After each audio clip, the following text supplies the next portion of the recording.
Hola mis queridos hermanos, queridos amigos, queridos hermeneutas, intérpretes de la Escritura. Aquí estamos un viernes más y como todos los viernes, desde hace ya un tiempo para acá, estamos estudiando hermenéutica bíblica, cómo interpretar las Sagradas Escrituras correctamente. Y estamos viendo pues todo lo que tiene que ver con la interpretación, desde la gramática hasta los contextos, los modismos hebraicos, las figuras de dicción. Estamos haciendo un repaso en todas las herramientas y elementos que tenemos que conocer para que cuando leamos la Escritura y la estudiemos, sepamos siempre interpretar de la forma correcta lo que la palabra de Dios nos quiere decir. Dios nos habla y necesitamos, sin duda, escuchar su voz exactamente en lo que Él nos quiere decir, sin añadir ni quitar nada. Es muy fácil que a veces se pueda manipular. De hecho, en nuestras vidas cotidianas, ¿cuántas veces no te habrás encontrado metido en una discusión con alguien y que hayas tenido que matizar, que hayas tenido que aclarar? Seguro que más de una vez has dicho, no, pero yo no dije eso, o estás sacando las cosas de contexto. Yo lo dije de otra forma, o quise decir, ¿verdad que sí? Vivimos en un mundo en el que realmente la susceptibilidad está en su cumbre más alta.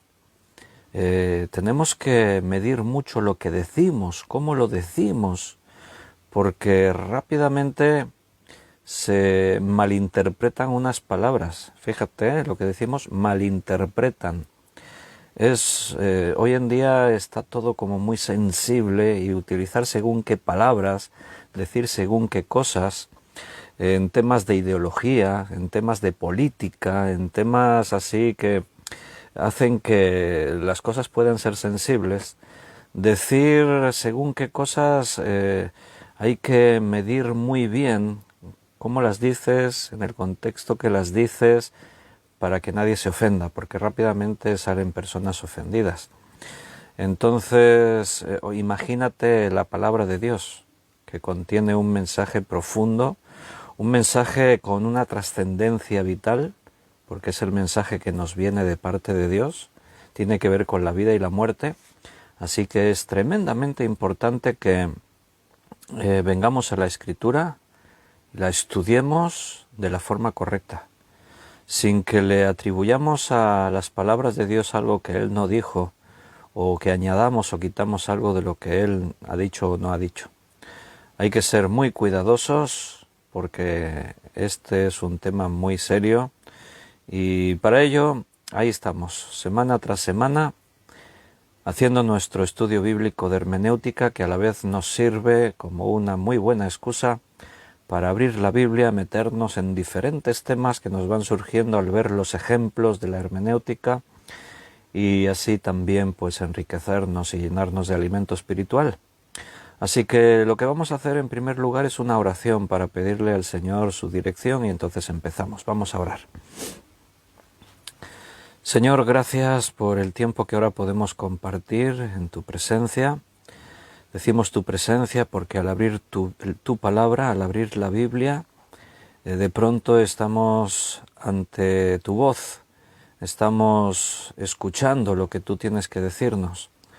Por eso te pedimos tu dirección para que todo lo que podamos decir en esta tarde esté guiado por el Espíritu Santo. Que podamos acercarnos a tu palabra sin condiciones, sin prejuicios, sin venir ya con nuestras propias ideas que están ya ahí ancladas en nuestros pensamientos, sino que podamos acercarnos con una mente abierta, dispuesta a que tú, Señor, nos hables y nos llenes de todo conocimiento, toda sabiduría, toda inteligencia espiritual. Te ruego que bendigas a mis hermanos y les des también sabiduría, para que al recibir el alimento de tu palabra después lo digieran bien y después lo pongan por obra, para bendecir también a otros. Quedamos en tus manos, Señor, pidiéndote esta tu dirección. Ayúdanos a ser siempre unos correctos y buenos intérpretes de tu palabra. Y lo hacemos siempre en el nombre de nuestro Señor Jesucristo. Amén. Pues muy bienvenidos, queridos hermanos. Ya hay un buen grupo ahí conectado. Pese a que los viernes, pues al empezar más pronto, son las 6 de la tarde y a estas horas soy consciente que hay hermanos que aún están terminando de trabajar y llegan más tarde. Y un abrazo también para ellos, para los que después lo van a ver en diferido porque no pueden verlo en directo. En el chat han escrito, a ver, en directo, Rosario, buenas tardes. Carmen, hola, dice Carmen, con unas as ahí largas. Benito, buenas tardes, desde Extremadura. El vasco que vive en Cataluña se ha ido a Extremadura. ¿Quién más ha escrito por ahí? Juan Bermudo. Hola Juan, bendiciones. Ana Karina, desde Ecuador. Ana Karina, un abrazo para los hermanos de Ecuador. Paco, Rosario, bienvenidos, buenas tardes. Juan Vázquez, buenas tardes. José Luis, buenas tardes. Bienvenidos a todos. Estábamos hablando de figuras literarias, venimos repasando, porque hace tiempo ya habíamos estudiado en una introducción que hicimos a la hermenéutica, nos centramos más en las figuras retóricas o figuras de dicción o figuras literarias, lo podemos llamar de diferentes formas. Entonces ahora, porque de aquello hace tiempo y estamos otra vez aquí desgranando todo más detalladamente, al hablar de las figuras del lenguaje nos hemos otra vez detenido a recordar y a repasar algunas de esas figuras retóricas que ya habíamos visto.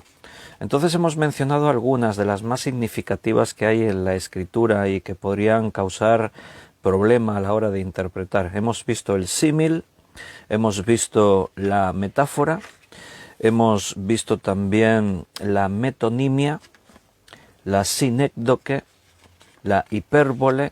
No sé si por los nombres ya os vais quedando. Seguramente si decimos dime qué es una metáfora, ay, te quedas ahí un poco, puede ser, hay hermanos que ya se lo saben muy bien esto, pero hay otros que les cuesta. En cambio, si yo te digo, cuando Cristo dijo yo soy la puerta, ¿qué es eso? Dices, eso es una metáfora. Entonces ya con los ejemplos ya vamos relacionando las palabras estas de literarias, ¿no? O la metonimia. ¿Qué es una metonimia? Y te quedas ahí pensando, ¿no? Dices, una metonimia. Bueno, recuerda que era una palabra que sugiere una idea debido a una relación lógica que tiene con esa palabra, ¿no? Cuando decíamos, por ejemplo, una metonimia, nosotros utilizamos muchas metonimias en nuestro hablar diario. Poníamos unos ejemplos cuando decíamos, se comió todo el plato. Bueno, la relación lógica entre el plato y la comida te lleva a la idea que sugiere la metonimia. No es que se comió el plato, es que se comió todo lo que el plato contenía. Y la sinécdoque, ¿qué era la sinécdoque? Bueno, hablar de una parte para referirse a un todo. Ese también a veces lo utilizamos. Y la hipérbole, bueno, la palabra yo creo que ya nos lleva, ¿no? Hipérbole, es como exagerar algo. Bien, vamos a seguir ahí, vamos a hablar de algunas otras que nos faltan. Vamos a hablar ahora de la prosopopeya. ¿Quién se acuerda de qué es una prosopopeya? O también se puede decir de otra forma. A mí siempre me gusta más decir prosopopeya, ya que nos aprendemos figuras de dicción, pues aprendamos las palabras raras, ¿no? Pero también, igual por ahí en algún sitio puedes encontrar otra forma. En lugar de prosopopeya puedes encontrar personificación. También se le puede llamar así a esta figura retórica. Lo digo porque alguna vez puede ser que lo encuentres en algún escrito y en lugar de prosopopeya diga personificación. De hecho, personificación te sugiere más el significado de lo que es la prosopopeya, porque espera que se me traba la lengua.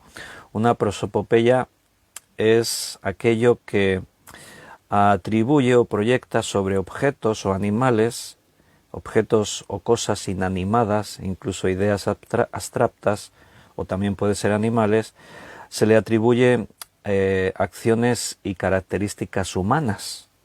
De ahí personificación. Es darle personificación a una cosa, ¿no? Por ejemplo, nosotros usamos muchas prosopopeyas cuando hablamos. Si uno dice la naturaleza es sabia, eso es una prosopopeya, porque le estás atribuyendo a algo que forma parte de una persona que es la sabiduría, se lo estás apropiando a la naturaleza. O cuando dices, poéticamente hablando, ¿no? El árbol se quejaba azotado por el violento viento. Un árbol no se queja, eso es, son acciones de una persona, entonces eso es una prosopopeya.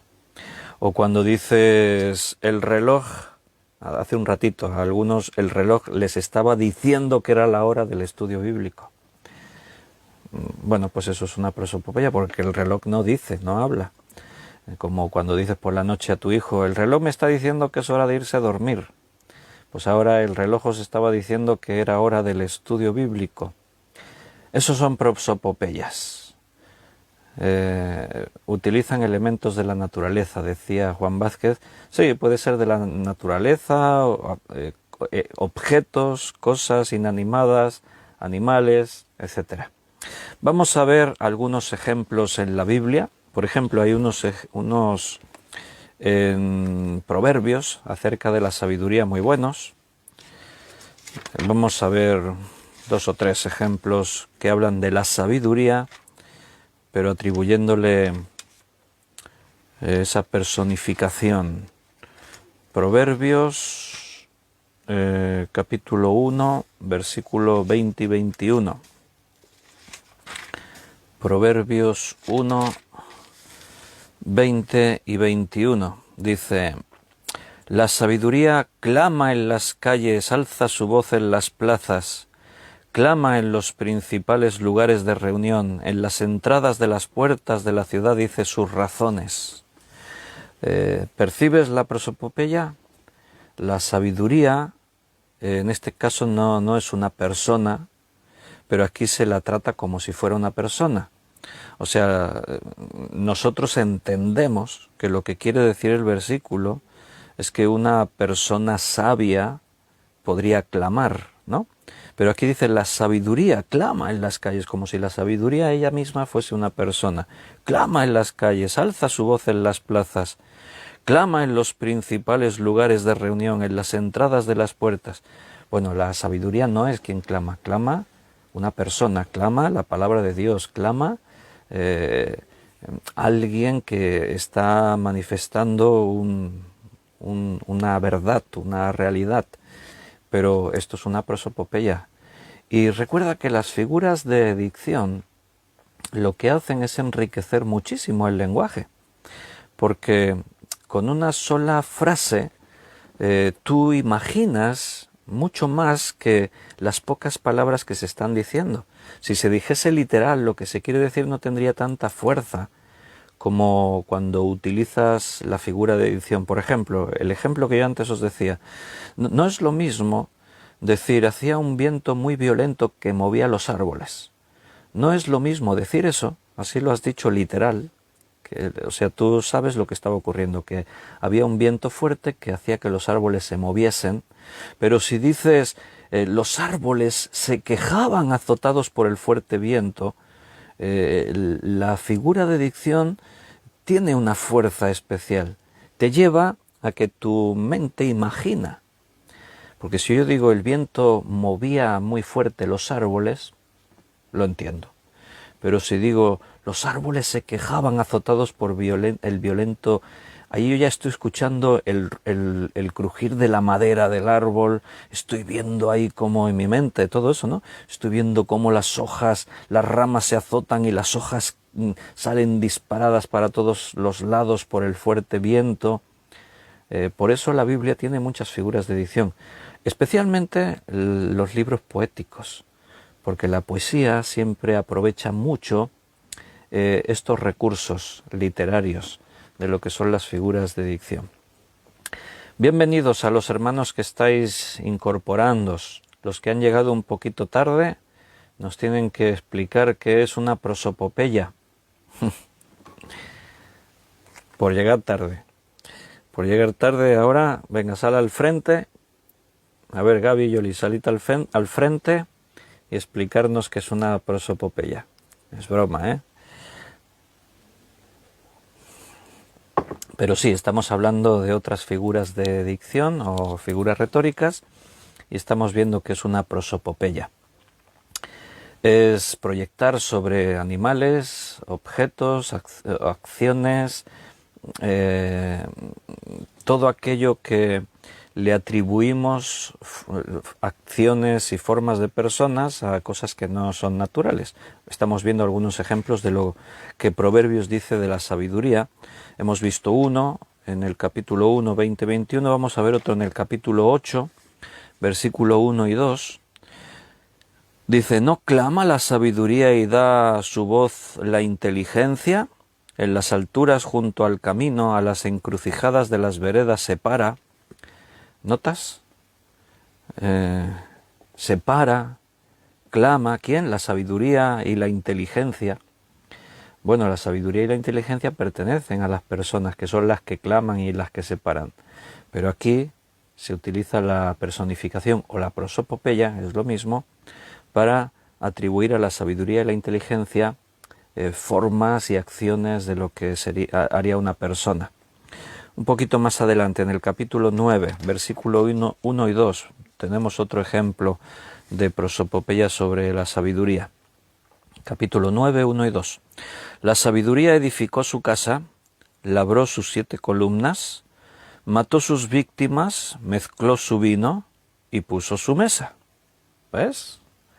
Qué poético, y con las formas de dicción, en este caso la prosopopeya, como si te lo dijese literal, no sería lo mismo. Si aquí el texto te dijese que la sabiduría pues crea los fundamentos de la razón humana y el concepto se nos queda, pero cuando lo escribes así con forma literaria, de dicción, la sabiduría edificó su casa. Esto te hace pensar, te lleva a la reflexión. La sabiduría edificó su casa, labró sus 7 columnas. ¿Qué quiere decir con sus 7 columnas? Eso te exige ahora tener que buscar cuáles serían las 7 columnas de la sabiduría, ¿no? ¿En qué estaba pensando el autor cuando escribió eso? Mató sus víctimas. La sabiduría mató sus víctimas, mezcló su vino y puso su mesa. Esta prosopopeya, que está en el capítulo 9, versículo 1 y 2 de Proverbios, ahí hay que reflexionar profundo, ¿eh? Os la voy a dejar para que ya todo lo que quede hoy del viernes os quedéis pensando en esta prosopopeya y hagáis vuestro estudio, vuestro devocional particular, a ver qué es lo que quería decir ahí el texto. Hay una prosopopeya sin duda muy, muy buena, y que conocemos, que se encuentra en el libro de Isaías, porque hasta teníamos un corito que cantábamos usando esta figura de dicción, esta prosopopeya. Isaías 55, 12. Porque con alegría saldréis y con paz seréis vueltos. Los montes y los collados levantarán canción delante de vosotros, y todos los árboles del campo darán palmadas de aplauso. Esta es una prosopopeya muy buena en la escritura. Y claro, todo esto está dentro de unos contextos. ¿Por qué dice eso? Que los collados, ahí se ve muy bien la prosopopeya, ¿no? Los montes y los collados levantarán canción, y los árboles darán palmadas de aplauso. ¿Por qué dice todo eso? ¿De qué está hablando el contexto? Pues está hablando de la misericordia de Dios. Está hablando del regalo de Dios que nos vendrá en forma de esa bendición Dice el versículo anterior, así será mi palabra que sale de mi boca, no volverá a mí vacía, sino que hará lo que yo quiero y será prosperada en aquello para que la envié. O sea, está hablando de los que son enviados para llevar la palabra de Dios, para anunciar la misericordia de Dios, el perdón de Dios, la promesa futura de Dios, porque con alegría saldréis. O sea, sales a predicar el Evangelio y no sales así, cabizbajo. No, el mensaje que llevas es una buena noticia, eso es lo que significa Evangelio. Por eso dice, con paz seréis vueltos. Cuando tú has cumplido tu misión vas a tener paz delante de Dios. Los montes y los collados levantarán canción delante de vosotros. O sea, es como que la naturaleza delante de ti se regocija con ese mensaje, ¿no? Y los árboles darán palmadas de aplauso. ¿Quién me canta el corito? Seguro que la Rosario lo está cantando ya. Lo que pasa es que no la podemos oír. Pero hay un corito que cantamos que está basado en este versículo. Con alegría ¿cómo es? Con alegría saldré, y con gozo y paz yo volveré, con alegría saldré. Y el coro dice, los collados y los montes saltarán, los collados y los montes saltarán. Y al final dice, y los árboles aplaudirán. Bueno, un día cojo la guitarra, fuera de horarios de estudio bíblico. Os comparto el himnario, que tenemos ahí un himnario con canciones de hace muchos años. En PDF lo comparto por ahí. Y repasamos canciones y coritos antiguas, de esas que no hemos cantado hace mucho tiempo. ¿Os parece buena idea? Lo hacemos un día. Prosopopeyas. Nos ayudan a disfrutar del mensaje, a activar nuestra imaginación y de esa forma pues recibimos una enseñanza reflexiva extra que si el texto se quedase solamente en un enunciado literal. Bien, hay otra figura de dicción o figura literaria que no la habíamos mencionado cuando hablamos de la introducción a la hermenéutica, pero en muchos estudios ha salido porque es una de las cosas que nos aparece muchas veces, que es el antropomorfismo. Antropomorfismo es una figura del lenguaje. Si la prosopopeya es proyectar sobre objetos inanimados acciones y características humanas, el antropomorfismo es proyectar esas acciones, características humanas sobre la persona de Dios. O sea, es hablar de Dios como si fuese un hombre con un cuerpo así como el nuestro, de carne y hueso. Y la palabra antropomorfismo pues nos habla de eso, de forma de hombre. Eso es lo que sería la traducción literal de antropomorfismo. Morfe, de forma, antropo, nos habla del hombre, o sea, forma de hombre. Y eso lo atribuimos a Dios. Hablamos de Dios como si fuera un hombre. ¿Por qué hacemos eso? Porque para nosotros, Dios, como dice la Escritura, a Dios nadie le vio jamás. Dios es espíritu. Entonces hablamos de Dios, pero hablamos de Dios como una persona. Es una persona. Pero para nosotros las personas tienen forma. Entonces, para poder describir cómo actúa una persona, cómo se comporta una persona, cómo hace todas sus acciones, yo lo hago desde mi perspectiva de lo que para mí somos las personas, ¿no? De ahí que hablamos de Dios con forma humana. Eso es antropomorfismo.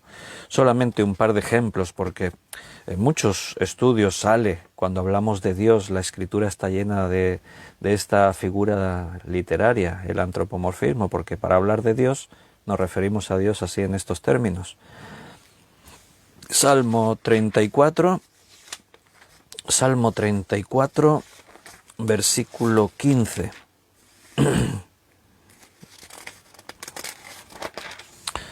Salmo 34, 15.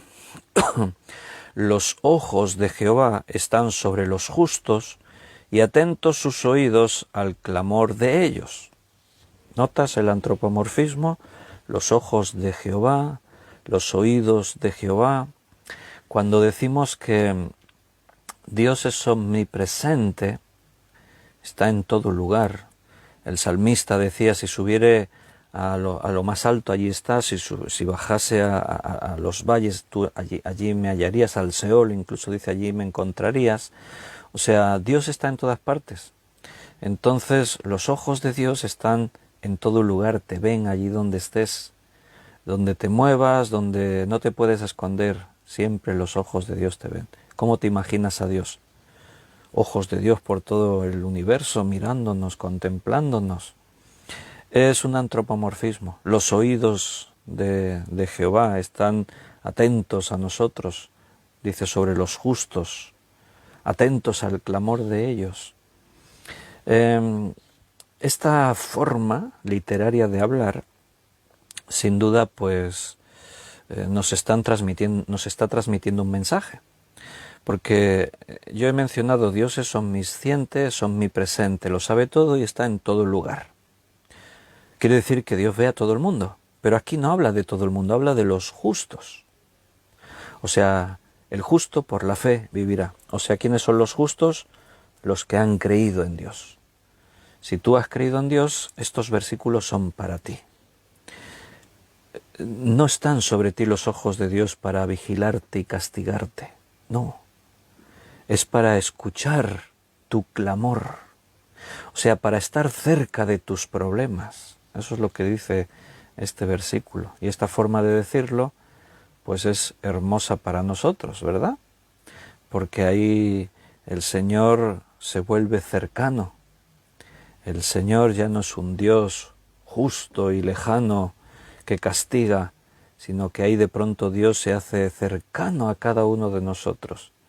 Se acerca a tus problemas, a tus necesidades, como un padre que busca estar atento a cualquier circunstancia, problemita, aunque sea de uno de sus hijos. Y decirlo de esta forma, pues nos bendice más. Dios es espíritu, no tiene ojos así como los que nosotros vemos, ni orejas con el oído dentro ahí pero Él nos ve y Él nos oye. Entonces nosotros le atribuimos forma humana a Dios para entenderle. Y eso está llena la Escritura por todas partes. Toda la palabra de Dios nos habla de Dios en esos términos antropomórficos, porque es lo que a nosotros nos ayuda a entenderle. El mismo Jesús utilizó el antropomorfismo para referirse a Dios. Un ejemplo solo, en Juan capítulo 10, versículo 29.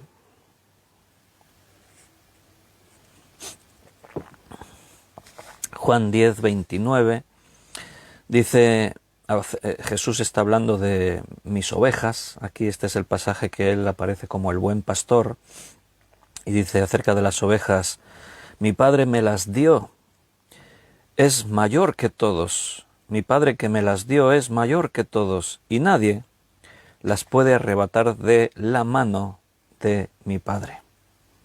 Eso es un antropomorfismo, la mano de mi Padre. Nosotros somos las ovejas de Cristo. Dice que somos suyas porque el Padre se las dio. O sea, nosotros le pertenecemos a Cristo como ovejas porque el Padre se las ha dado a Cristo. Y dice, mi Padre, que es mayor que todos, o sea, quiere decir Jesús que no hay nadie más grande que Dios. Bueno, pues al Padre que es más grande que cualquier cosa, es mayor que todos, nadie se las puede arrebatar de su mano. ¿Quién se atrevería a venir a quitarle a Dios algo de su mano? ¿Te puedes imaginar? Que alguien se atreviese a venir y quitarle algo que Dios tiene en su mano, imposible. No se puede. Pues hermanos, nosotros estamos en las manos de Dios. Le pertenecemos a Él. Él es quien nos protege quien nos cuida. Cuando tú entiendes estos textos en la Escritura, cuando tú entiendes esta palabra, entonces vives tranquilo. Yo veo a algunos cristianos muy pesimistas y veo a cristianos como muy siempre muy preocupados de caer en el error de ver que somos como víctimas. Viven de una forma en la que siempre estamos ahí como víctimas ante Satanás. Oh, es que ya Satanás, mira lo que nos ha hecho. Oh, es que Satanás... Recuerdo una persona de hace muchos años que siempre tenía una expresión, decía ya, Satanás nos ha metido un gol. Seguro que algunos saben de quién hablo. Satanás nos ha metido un gol, decía. Y bueno, yo acepto ese tipo de lenguaje, pero los goles suceden durante un partido y nuestro partido está ganado.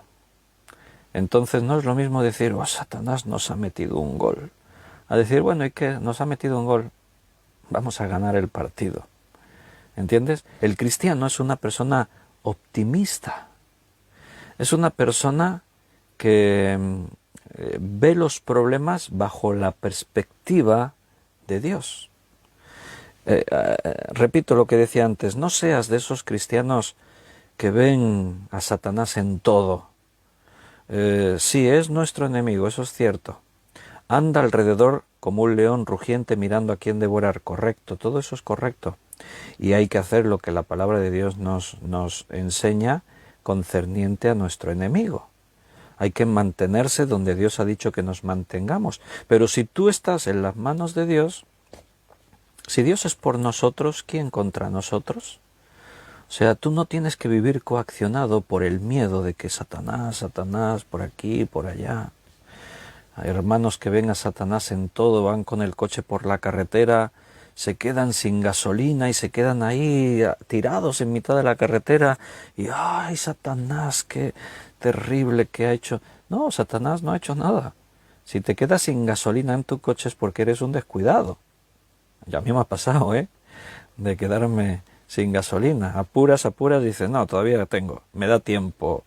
Por no pararte a echar gasolina a la gasolinera, porque vas justo de tiempo, no, yo tengo bastante, me da tiempo a ir y volver. Y después es peor, porque te quedas sin gasolina y las prisas que tenías ya...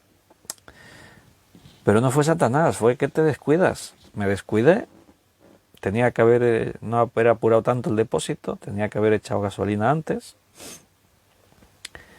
Hay cosas que vienen a nuestras vidas cotidianamente, o sea, cosas normales que ocurren.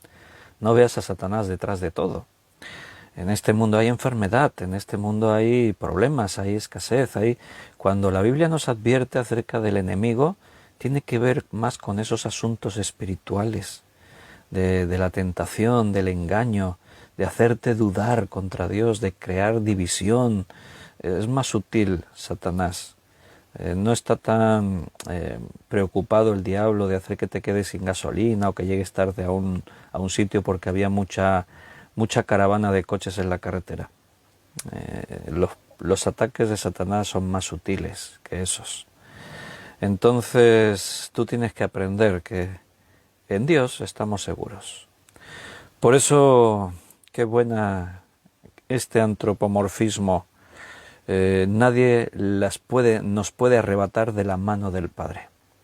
¿Tiene manos el Padre?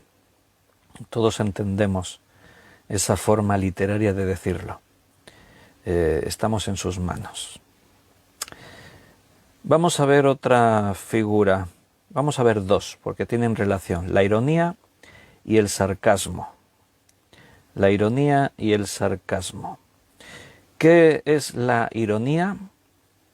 Hay personas que abusan mucho de hablar irónicamente. Todas las cosas en su justa medida.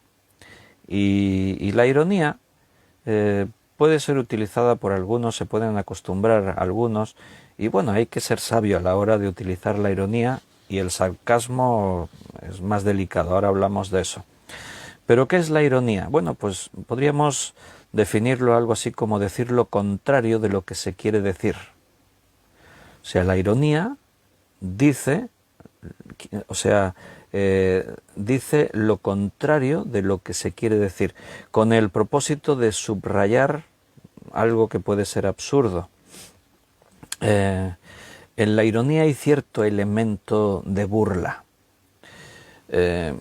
El sarcasmo es más severo. ¿En qué se diferencia el sarcasmo de la ironía? Bueno, pues en eso, el sarcasmo busca provocar una herida, quiere herir. El sarcasmo se hace con intención de hacer daño. Esa es la diferencia, porque en la forma son muy parecidos, ironía y sarcasmo. Pero la ironía, en la Biblia hay mucha ironía, hay sarcasmo quizás no encontramos mucho, es posible que sí encontremos alguno, pero sobre todo ironía. El sarcasmo es más severo, busca la herida en la otra persona. Entonces, bueno, todos utilizamos la ironía muchas veces, y está bien en su contexto, porque como todas las figuras de dicción, nos ayudan a contemplar las cosas de otra perspectiva, ¿no? Cuando tú esperabas de alguien un favor, por ejemplo, ¿no? Era algo obvio, tenías una necesidad y alguien que es consciente de lo que necesitas y resulta que en lugar de echarte una mano, pues simplemente mira para otra parte y te ignora y tú le dices, muchas gracias por tu ayuda, ¿eh? Se lo dices así, eso es ironía. O sea, ¿qué le acabas de decir? No te ayudó. O sea, estás diciendo lo contrario a lo que quieres decir. Muchas gracias por tu ayuda, ¿eh? Me has ayudado mucho. Ironía. El otro de pronto se da por aludido. El otro se queda, ¡ay! Puede ser que se enfade. Oye, ¿qué quieres decir? Pues lo que he dicho, ¿no? He preguntado una cosa, o sea, perdón, te he agradecido por una cosa que no recibí, pero tenías que haberme ayudado.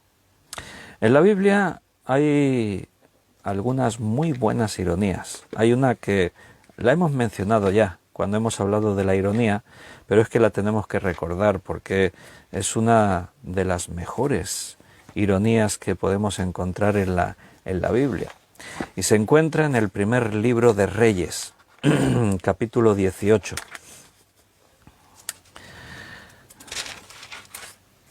Es el pasaje en el que Elías se enfrenta a los profetas de Baal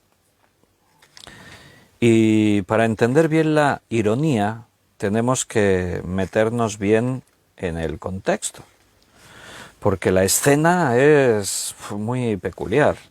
Tenemos a Elías, que ha quedado él solo como profeta de Dios. Bueno, vamos a ver que después hay más profetas por ahí, ¿no? Hay un texto que habla, pero en esta escena, en este momento, ante el enemigo, Elías está solo. Muchos de sus colegas profetas han sido asesinados, han muerto. Y el pueblo de Israel, el pueblo de Dios, le ha dado la espalda a Dios. Es el pueblo el que está matando a los profetas, porque creen a los dioses falsos, a los profetas de esos dioses falsos. El rey Acab y su esposa la Yesi, para los amigos, Jezabel, su nombre real, pues están promoviendo la idolatría, el culto a Baal, dios pagano, y volviendo al pueblo en favor de Baal y en contra de Dios. Y en esta escena hay un momento en el que Elías confronta a la nación de Israel para que decidan en quién creen. O estáis con Dios o estáis con Baal. Pero pensad bien, ¿quién será vuestro Dios? Porque solo hay un Dios verdadero y es Dios, Jehová. Baal es un Dios falso. Los profetas de Baal dicen lo contrario, que Baal es el verdadero y que Jehová es el Dios falso. Está bien, bueno, pues vamos a ponerles a prueba, que demuestre Jehová o demuestre Baal quién es el Dios verdadero. Y claro, ante un desafío así al pueblo le pareció estupendamente el tema. Sí, no, claro, vamos a ver, claro, que lo demuestre, quién es el Dios verdadero. Entonces, fíjate, si nos metemos en el contexto para llegar a la ironía, ahora llegaremos a la ironía, pero vamos a empezar en el versículo 20. Entonces Acab convocó a todos los hijos de Israel y reunió a los profetas en el monte Carmelo. Acab es el rey. Y acercándose Elías a todo el pueblo dijo: ¿Hasta cuándo claudicaréis vosotros entre dos pensamientos? Si Jehová es Dios, seguidle, y si Baal, id en pos de él. Y el pueblo no respondió palabra. Y Elías volvió a decir al pueblo: Solo yo he quedado profeta de Jehová, mas de los profetas de Baal hay 450 hombres. Elías contra 450 profetas de Baal. Dénsenos pues 2 bueyes y escojan ellos uno, córtenlo en pedazos, pónganlo sobre la leña, pero no pongan fuego debajo. Y yo prepararé el otro buey y lo pondré sobre leña, pero tampoco pondré ningún fuego debajo. Ahora, los 450 profetas de Baal que invoquen el nombre de sus dioses. Yo invocaré el nombre de Jehová, y el Dios que respondiere por medio de fuego, ese sea Dios.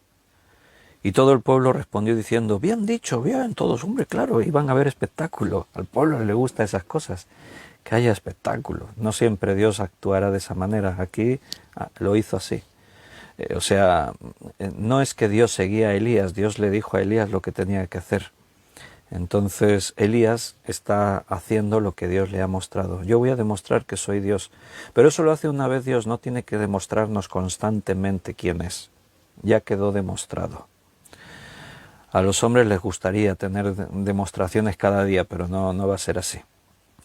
Bueno, y en ese contexto, pues los profetas de Baal hacen eso, cogen el buey, lo preparan y comienzan a clamar. Dice en el versículo 26, ellos tomaron el buey que les fue dado y lo prepararon e invocaron el nombre de Baal desde la mañana hasta el mediodía, diciendo: Baal, respóndenos.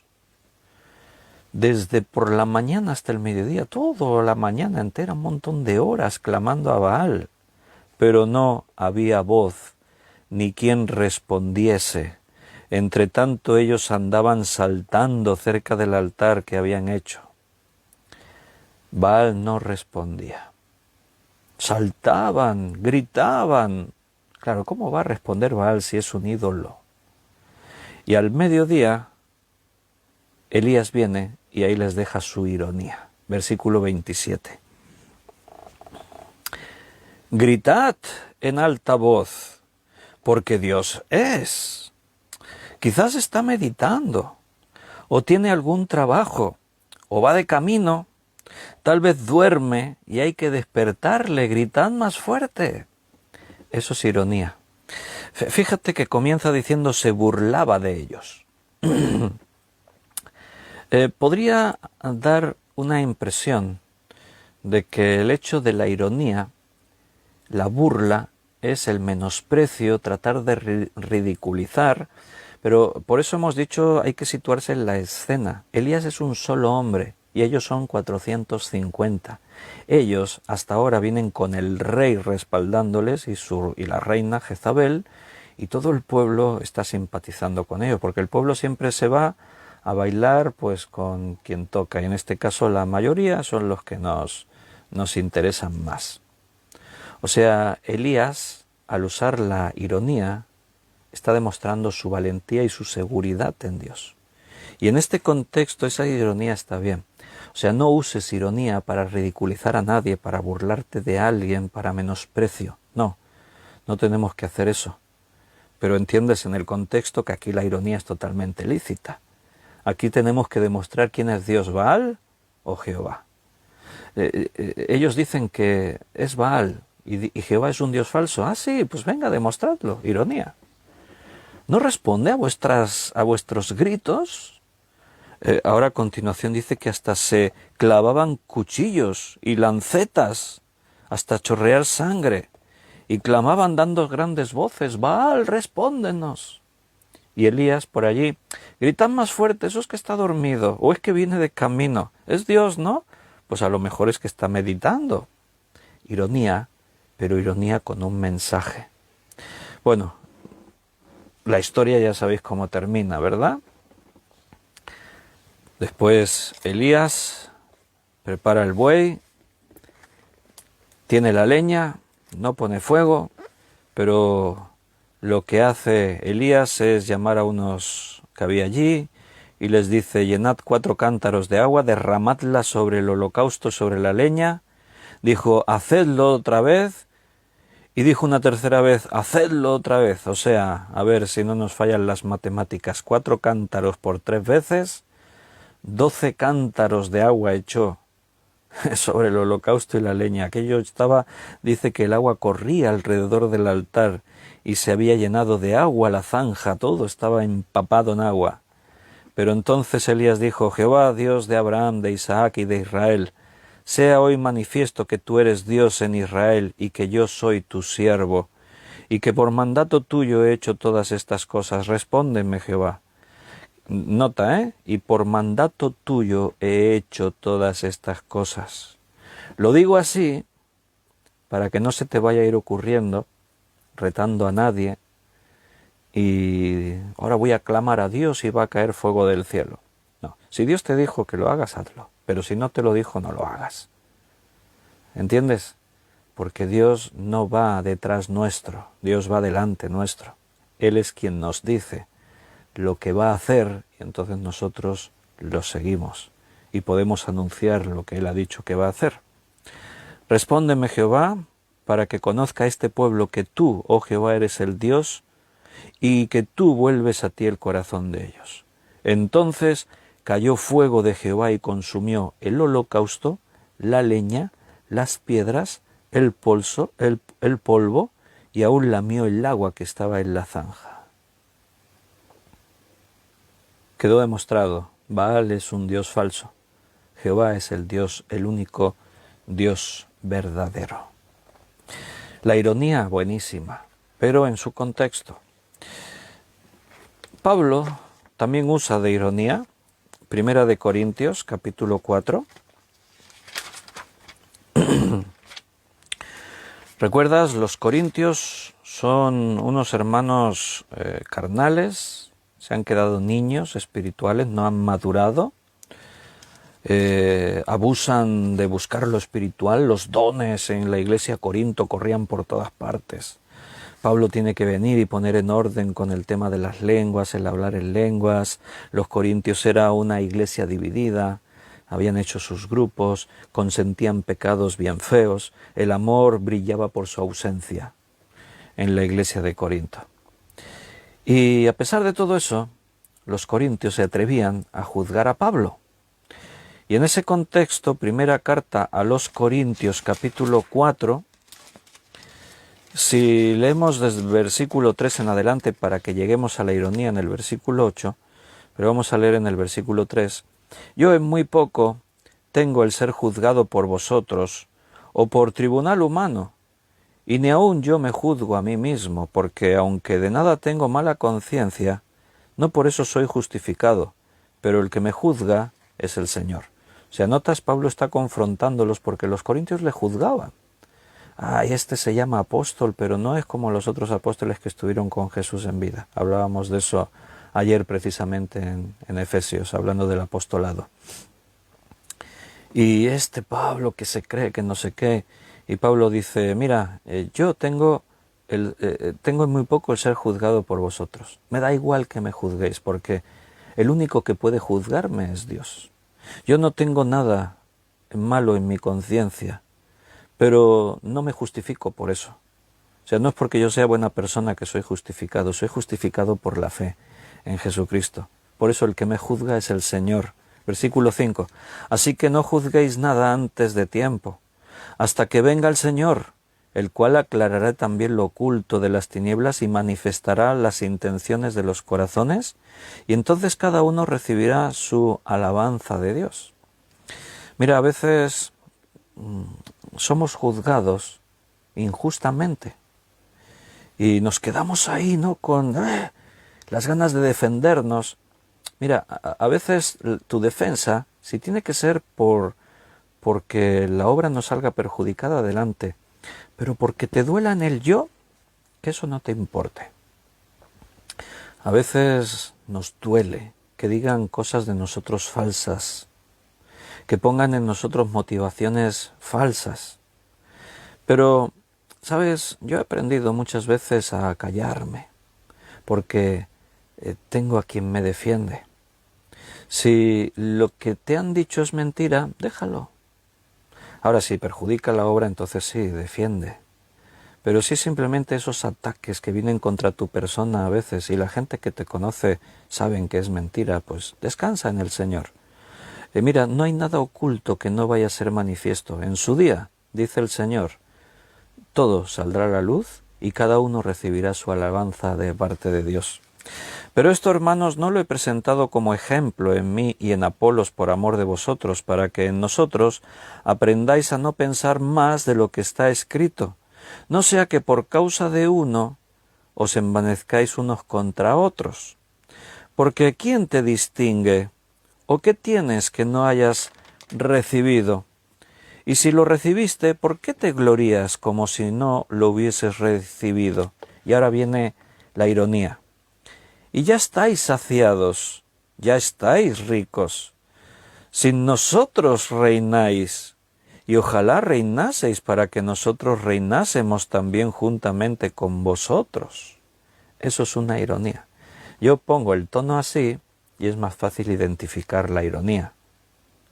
Cuando tú lees tienes que detectarla, esa ironía, y en tu mente pues ya pones el tono irónico, ¿verdad? Pero eso es una ironía. Estáis saciados, sois ricos, ya estáis reinando y reináis sin necesidad de nadie. No nos necesitáis ni a Apolos ni a mí. Vosotros solos ya sois autosuficientes. Ojalá reinaseis para que nosotros reinásemos también juntamente con vosotros. Y sigue el texto para aclararte más todavía de lo que ahí se está diciendo. Eso es la ironía. Repito, el sarcasmo es muy parecido. Lo que también pretende el sarcasmo es eso, decir lo contrario de lo que se quiere decir, solo que de una forma más severa. El sarcasmo viene para hacer daño, viene para herir. Por ejemplo, es aprovechar la debilidad del otro para venir y machacarlo. Imagínate, por ejemplo, en una escena bíblica, ahora se me viene a la cabeza que Jesús podía haber utilizado el sarcasmo para terminar de hundir a Pedro. Cuando Pedro le ha negado 3 veces y ahora Pedro está ahí encontrado con el Jesús resucitado y Jesús le pregunta, ¿me amas, Pedro? Y Pedro dice, Señor, te amo. Segunda vez, ¿me amas, Pedro? Señor, tú sabes que te amo. Tercera vez, ¿me amas? Y dice que la tercera vez Pedro se puso triste. Ahora imagínate que Jesús tira de sarcasmo y le dice, sí, no, ya vi cómo me amabas hace 3 noches, me amaste mucho. Eso sería sarcasmo. Estarías aprovechando el momento de humillación de una persona para humillarlo más, cuando esa persona está arrepentida. Evidentemente Jesús no lo hizo, no usó ni siquiera ironía. Jesús se limitó a preguntar, ¿me amas? Lo hizo 3 veces para que Pedro tomase conciencia, porque Pedro estaba aprendiendo. Pero nada más negar a Jesús, las 3 veces, cuando cantó el gallo y se acordó de las palabras de Jesús y se dio cuenta de que le había fallado, dice el texto que saliendo afuera lloró amargamente. Pedro estaba siendo moldeado. Estaba aprendiendo que no podía confiar en sí mismo, necesitaba depender de Dios para todo. Y cuando Jesús viene, no viene a humillarle, viene a sanarle. Por eso le pregunta, no una vez, 3 veces. Tienes que ser consciente que me negaste 3 veces. Y ahora te pregunto 3 veces, porque tú tienes que estar seguro si realmente me amas. De ahí que Pedro dice, tú sabes todas las cosas, tú sabes que te amo. Pero lo dice triste, porque a la vez es consciente que el amor que le tenía no fue lo bastante fuerte como para vencer el miedo. Dice en primera carta a los Corintios capítulo 13 que el perfecto amor echa fuera el temor. Cuando el amor está en el nivel que tiene que estar, entonces ya no tienes miedo. ¿Qué pasa en Pedro, en Hechos de los Apóstoles, cuando le están amenazando, no prediquéis el nombre de Cristo, os matamos? Y ellos vienen y siguen predicando y lo siguen haciendo públicamente en las puertas del templo, en los atrios del templo. ¿Qué pasa ahí? Pues que esos hombres han crecido en amor también, porque ahora tienen el Espíritu Santo y el fruto del Espíritu es amor. Gozo, paz, paciencia, benignidad, bondad, fe, mansedumbre, templanza, pero amor, primera instancia. No usó ironía ni sarcasmo, porque más de uno habría aprovechado la circunstancia para usar de sarcasmo y terminar de destruir a Pedro. El sarcasmo no es propio en un cristiano. La ironía en un contexto sí, como hemos visto en el caso de Elías, ¿verdad? Vamos a ver una más. El eufemismo. ¿Qué es un eufemismo? A ver quién me dice algo. Algunos ya lo están buscando en Google. Bueno, no hace falta, ya te lo digo yo. Un eufemismo es una palabra o frase que se usa para referirse de una forma suave, vaga, disimuladamente, a un hecho, idea o situación que si se dijera claramente podría resultar vulgar, ofensiva o inapropiada en según qué contexto, o en el ambiente cultural en el que se puede decir, ¿verdad? Entonces, para referirnos a esas acciones que pueden ser vulgares, que pueden ser malsonantes, para referirnos a según qué cosas utilizamos eufemismos. Por ejemplo, uno de los casos que más veces se usa el eufemismo en la Biblia es cuando se refiere a las relaciones sexuales. Entonces el eufemismo aparece para suavizar, según cómo se dijese, podría sonar así como un poco violento, ¿no? La cosa. Por ejemplo, en Levítico, hay en el Antiguo y en el Nuevo Testamento sobre este ejemplo. En Levítico capítulo 18, en el versículo 6, dice, ningún varón se llegue a parienta próxima alguna para descubrir su desnudez, yo Jehová. Bien, parienta próxima alguna, eso es literal, no es una figura retórica, no se llegue a parienta, porque eso de parienta es una forma así del lenguaje vulgar de la calle, ¿no? A veces para referirse, es que esta es mi parienta, para referirse a la pareja, algunos hablan así, mi parienta, que no sé qué. No, en este caso habla de parentesco, como el mismo texto lo aclara a continuación. Versículo 7, la desnudez de tu padre o la desnudez de tu madre no descubrirás, la desnudez de la mujer de tu padre no descubrirás, la desnudez de tu hermana, la desnudez de la hija del hijo de tu hija, no sé qué, ahí sigue, ¿no? O sea, ¿qué está diciendo el texto? Ningún varón se llegue a parienta próxima alguna para descubrir su desnudez. ¿Qué quiere decir eso? Eso es un eufemismo. Hay algunas versiones que usan un lenguaje más actualizado y dicen nadie se acercará a ningún pariente cercano para tener relaciones sexuales con él. En versiones más modernas utilizan esa expresión, porque eso es lo que quiere decir aquí el pasaje. El texto tira de eufemismo para que nadie se quede herido ahí porque sea muy explícita la Biblia al hablar de las relaciones sexuales y tal. Entonces, en este caso, en la Biblia hay muchos eufemismos relacionados con el tema de las relaciones sexuales. A la vez, pues, estos son leyes que Dios le dio a su pueblo y la Biblia, pues, prohíbe algo que la misma práctica el ser humano por sentido común y las leyes en las que nos regimos en los países occidentales, pues esto se aplica. Y una vez más las leyes humanas se adaptan a lo que la Biblia enseñaba. O sea que no es lícito que una persona se case con un familiar muy cercano, el parentesco muy cercano, con padre o con madre, o con la madrastra, o con una hermana, o un hermano, o un hijo, una hija, o el hijo de tu hijo, o el hijo de tu hija. O sea, el parentesco muy cercano es ilícito en cuanto a relaciones sexuales, matrimonio, etc. Otro ejemplo de eufemismo está en primer libro de Samuel, capítulo 24. Primer libro de Samuel, capítulo 24, versículo 3. Y cuando llegó a un redil de ovejas en el camino donde había una cueva, entró Saúl en ella para cubrir sus pies. Y David y sus hombres estaban sentados en los rincones de la cueva, escondidos. Cuando tú lees esto, ¿qué entiendes? Saúl va persiguiendo a David, va buscando para matarle, va con sus guerreros, 3000 soldados van con Saúl. Y dice, cuando llegó a un redil de ovejas, se detienen en el camino a descansar, hay un redil de ovejas, dice que había una cueva y entró Saúl en la cueva para cubrir sus pies. El que le entienda. ¿Qué entiendes tú ahí?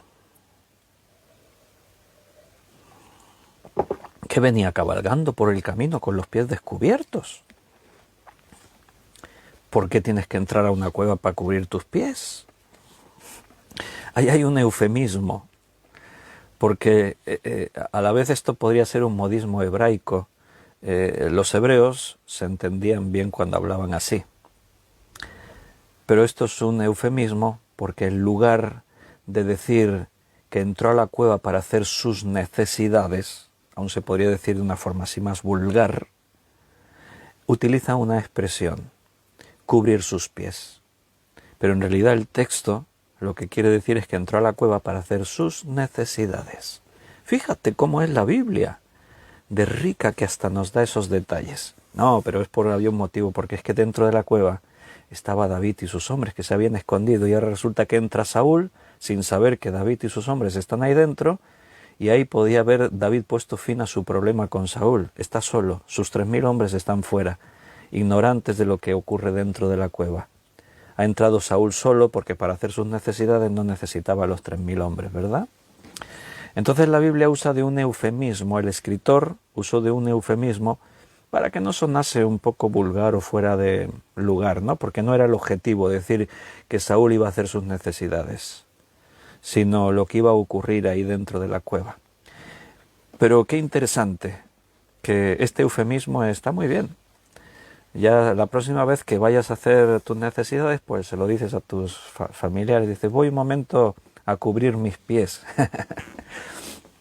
Hay una ilustración para mostrarte un eufemismo, es un chiste que había por ahí de estos de Jaimito, que dice que un día en su casa siempre tenía la mala costumbre de que cuando tenían invitados y tenía ganas de hacer pipí o popó o lo que fuese, pues allí delante de los invitados decía el niño, voy al váter a hacer, y decía ahí la palabra, ¿no?, vulgar.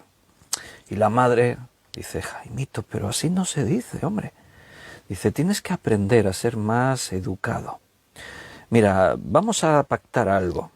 Cuando la próxima vez que haya invitados en casa y tengas que ir al lavabo a hacer tus necesidades, no digas voy a hacer eso. Di, voy a telefonear.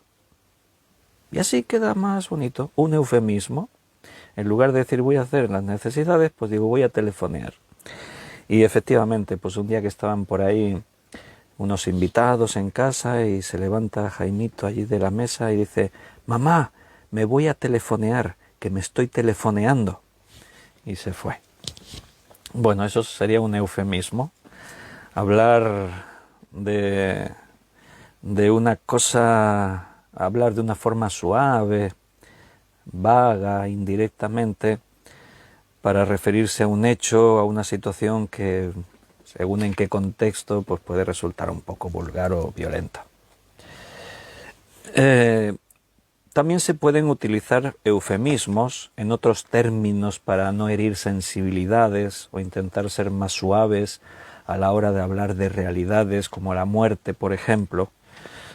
En Primera de Tesalonicenses, capítulo 4, vamos a ver otro eufemismo. Primera de Tesalonicenses 4, versículo 13. Primera de Tesalonicenses 4:13 dice: tampoco queremos, hermanos, que ignoréis acerca de los que duermen, para que no os entristezcáis como los otros que no tienen esperanza. Suena mejor decir para que no os entristezcáis, o sea, dice que ignoréis acerca de los que duermen. Suena mejor que decir que ignoréis acerca de los que están muertos. Bueno, no pasaría nada, pero esto es un eufemismo. Estamos suavizando la forma de decirlo, y en el Señor esto tiene más fuerza, porque los que están muertos, pero los que duermen, es como más agradable, ¿verdad que sí? Y en diferentes partes de la Escritura aparece este eufemismo relacionado con la muerte. Incluso Jesús también lo utilizó a veces. En el caso de Lázaro, en el Evangelio de Juan capítulo 11, versículo 11, cuando le dicen Lázaro ha muerto, Jesús dice, vamos a la casa de Lázaro porque él duerme. Utilizó ese eufemismo. También relacionado con José y María, en cuanto a lo que antes decíamos de las relaciones sexuales, también la Biblia utiliza eufemismo. En Mateo capítulo 1, versículo 24 y 25, y esto está en nuestras Biblias y en las Biblias católicas también está. O sea, no es que no lo hayamos inventado los protestantes, los evangélicos. No, está también ahí. Mateo 1, 24 y 25. Y despertando José del sueño, hizo como el ángel del Señor le había mandado y recibió a su mujer, pero no la conoció hasta que dio a luz su hijo primogénito y le puso por nombre Jesús. No la conoció hasta conocer ahí esos eufemismos para referirse a relaciones conyugales o sexuales. En otras versiones más modernas el texto aparece así: y no tuvo relaciones conyugales con ella hasta que dio a luz a su hijo primogénito. María no fue virgen siempre, era virgen cuando concibió de Jesucristo. Y no hay nada malo en eso. ¿Dónde está lo horrible de decir que María era una mujer santa que Dios escogió para que en su vientre concibiese y diese a luz al Hijo de Dios? ¿Dónde está el que María después tuvo sus hijos con José y con ella y que formaron una familia digna? ¿Dónde está el problema? La Iglesia a través de los tiempos, cómo torció las cosas. Pero vemos el eufemismo. No dice, pero no tuvo relaciones sexuales con ella, no, lo utiliza de forma así más suave, se entiende perfectamente, pero queda más agradable. Y no la conoció hasta que dio a luz a su Hijo Jesucristo. Muy bien, lo vamos a dejar aquí. Nos hemos quedado ahí con unas cuantas enseñanzas y hemos repasado un poco más de las figuras de dicción.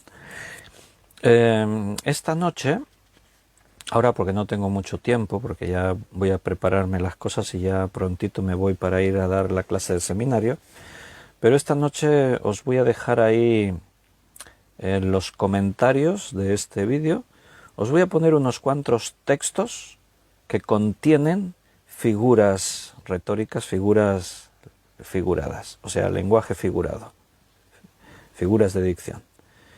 Y son ejercicios para que los hagáis. Tenéis que leer los textos y tenéis que decir qué figura de dicción aparece en cada versículo, ¿vale? Tendréis un rato para hacerlo. Bueno, quien quiera, yo lo dejo ahí.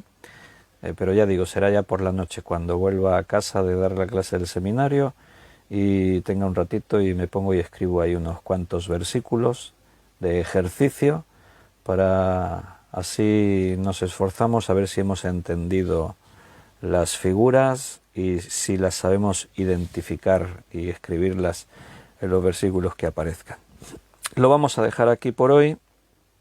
El viernes próximo, si Dios quiere, seguiremos con hermenéutica bíblica, a ver por dónde tiramos, si hablamos de poesía hebrea o ya miramos a ver por dónde continuamos, porque no tenemos fecha de terminar, vamos haciendo y nos vamos extendiendo en este tema.